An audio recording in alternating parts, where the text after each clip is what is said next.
프놈펜 국제공항을 도착하여 제가 처음으로 향한 곳은 국내선 출구 앞에 준비된 공항 택시 안내소입니다. 스마트폰 앱을 통해 확인한 결과 공항 주차장 밖에서 이동수단을 이용할 경우 동일 거리 가격이 1, 2불 정도 더 저렴하게 표시되지만 그 정도면 안전과 공항 밖까지 걸어가는 수단을 생각해보면 시간이 아깝기도 해서 확실한 공항 택시 안내소를 이용했습니다.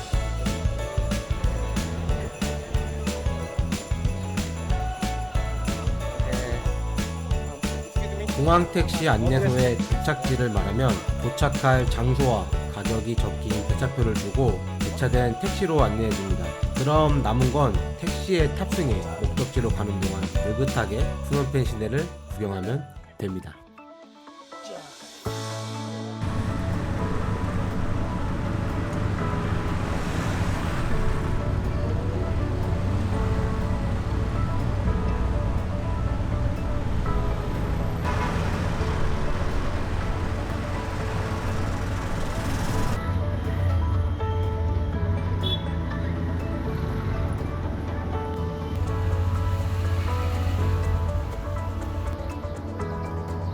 메콩강을 거슬러 캄보디아와 베트남을 오가는 보트 회사를 3개 정도 찾았는데요. 가격은 셋 다 비슷하고 탑승하는 장소와 시간대만 달랐습니다. 저 같은 경우 비행 시간을 고려해 2개 정도의 회사를 이용할 계획이었고 이메일을 통해 운항 시간을 확인한 후 베트남으로 가기 위해서 프놈펜 중앙의 선착장에서 탑승하며 시간대가 맞는 블루크루즈라는 회사를 이용하기로 했습니다.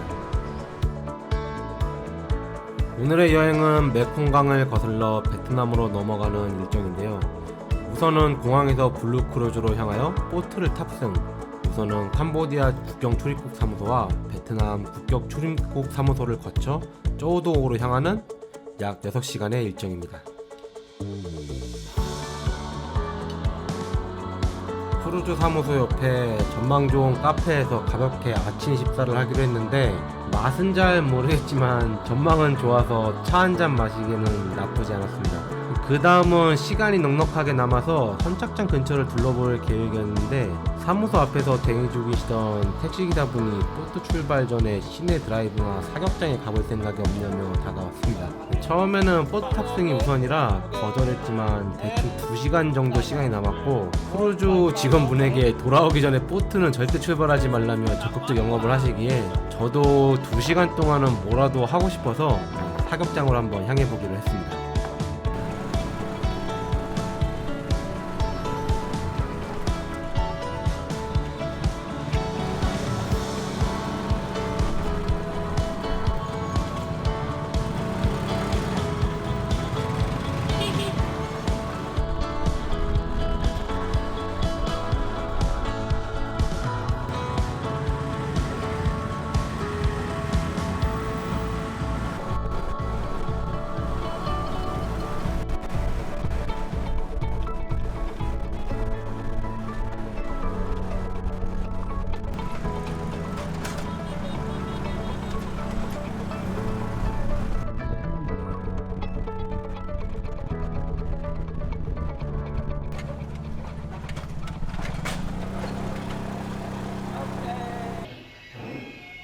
사격장에 도착하면 다시 한번 캄보디아가 공산권 국가였다는 걸 체감할 수 있는데요. 영화에서 볼 법한 소련제 소총들이 아마도 카피로 생각되는 총들부터 미국의 M16까지 구비되어 있습니다. 저는 이 중 소련의 자존심 AK 소총을 선택하고 기다리면 사격장으로 안내해 주는데요. 이제 제가 선택할 것은 표적을 과일로 할지 표적지로 할지를 선택하고 준비된 의자에 앉아 안전을 통제하시는 분의 관리하에 안전하게 사격을 즐기시면 됩니다.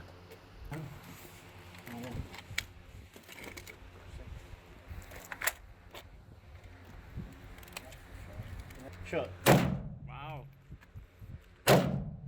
Nice shot, my friend. Wow.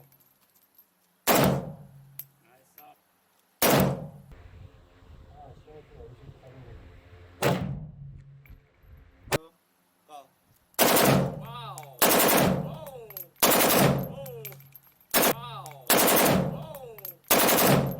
Wow. Whoa. Whoa. Wow. Oh, nice. Thank you. Woo, nice shot. lot, my friend. You want one more? We have time. One. Okay, see you again. 이제 다시 보트를 타기 위해서 블루 크루즈가 있는 선착장으로 돌아갔는데요. 아무래도 보트를 타기 전에 무언가 마실 거나 먹을 것을 사기 위해서 근처에 있는 거리를 돌아다녔는데 생각보다 익숙한 그림이 보이더라고요. 요걸 딱 보자마자 요거는 왠지 사야 되겠다라고 해서 몇 가지를 구입한 다음에 크루즈 사무실로 돌아왔는데 요 블루 크루즈 같은 경우는 손님 한 분에게 물하고 그 다음에 맥주 한 캔, 그 다음에 다과, 그 다음에 과일을 제공하는데요. 제가 갔을 때는 사람들이 없어가지고 물부터 과일, 맥주 뭐 이거 엄청나게 박스에 하나 쌓아놓고 있는데 그냥 마음껏 먹으라고 하더라고요. 저 같은 경우는 아무래도 술을 못하기 때문에 맥주를 마시지 못했지만은 저랑 같이 가신 분들은 계속해서 그냥 그 통에서 맥주 캔을 그냥 계속 따시는데 제가 보기에는 한 분당 한 5-6캔씩은 따셔서 드시고 계시더라고요. 그래서 저 같은 경우도 뭐 과자나 그 바나나랑 그 다음에 여러 가지 과일이 있었는데 그걸 신나게 먹고 잘 갔다 왔습니다. 너무 만족했어요. 아마 다음번에 가도 아마 블루 크루즈를 어지간히 시간이 차이 나지 않는다면은 이용할 것 같습니다. 그리고 직원분의 출입국 사무소에서 어떻게 해야 되는지 간단한 설명을 들으면서 첫 번째 목적지 캄보디아의 출입국 사무소로 출발했습니다.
그렇게 첫 번째 경유지 캄보디아 출입국 사무소에 도착했는데요. 제가 조금 놀라웠던 건 아무래도 공산권 국가가 가지는 이미지가 있었기에 뭔가 삼엄하고 갑갑한 분위기를 예상했는데 예상외로 사무소를 지키시는 분은 친절하게도 여행객들과 사진도 찍고 내부를 간단히 안내도 해주실 만큼 자유롭고 편안한 분위기였습니다. 심지어 국경사무소인데도 바로 옆 도로는 시골 동네 오솔길 같이 돼 있고 사람들이나 강아지들이 자연스럽게 오갈 정도로 자유로운 분위기였습니다. 덕분에 이리저리 사진도 찍고 편하게 시간을 보낼 수 있었는데요. 그리고 여기서 정말 기분이 좋았던 것은 이것이 대한민국 여권의 힘일까요? 저 같은 경우 2-3분이 되지 않아서 여권을 돌려받아 나올 수 있었는데 유럽에서 오신 분들은 어째선지 15분이 넘게 여권 심사를 하는 사무소에서 나오지를 못하시더라고요.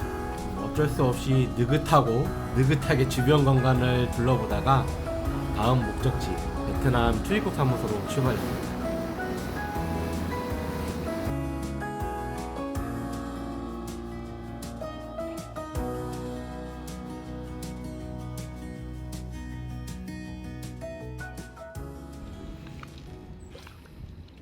그 다음으로 도착한 곳은 베트남 출입국 사무소인데요. 이곳은 여행객들이 정말 할 게 없습니다. 간단한 본인 확인 후 잠시 대기실에서 기다리면 되는데요. 이때 선사 측에서 간단한 샌드위치와 물을 주는데 그걸로 요기를 때우면서 시간을 기다리시면 됩니다. 저는 양이들이 돌아다니길래 양이들하고 시간을 때웠네요. 아무래도 제가 샌드위치를 들고 있으니까 저만 쫓아오는 것 같아요. 그리고 여기서 주의하셔야 할 것, 물론 이런 경우가 흔하진 않겠지만 저 같은 경우 여권의 스탬프의 날짜가 잘못돼서 30분 정도 추가로 시간이 걸렸습니다. 물론 정말로 이런 경우는 흔치 않겠지만은 이 이후로는 여권 스탬프 날짜를 꼭 반드시 확인하는 좋은 버릇이 생겼네요.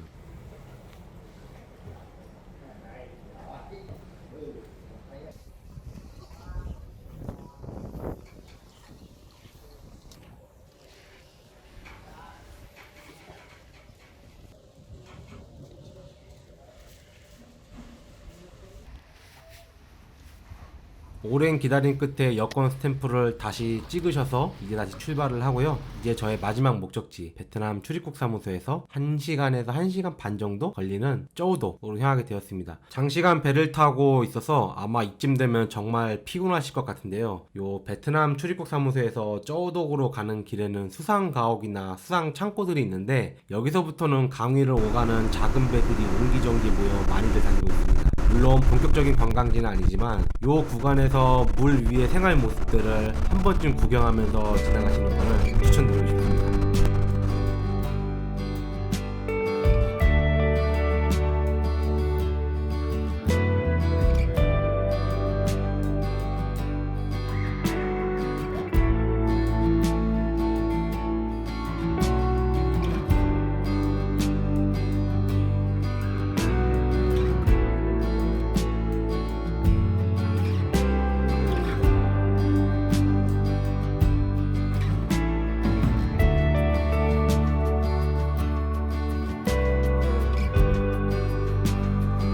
그렇게 6시간이 넘는 고생 끝에 목적지 쩌우독에 도착했습니다. 오늘 영상은 이것으로 끝입니다. 감사합니다.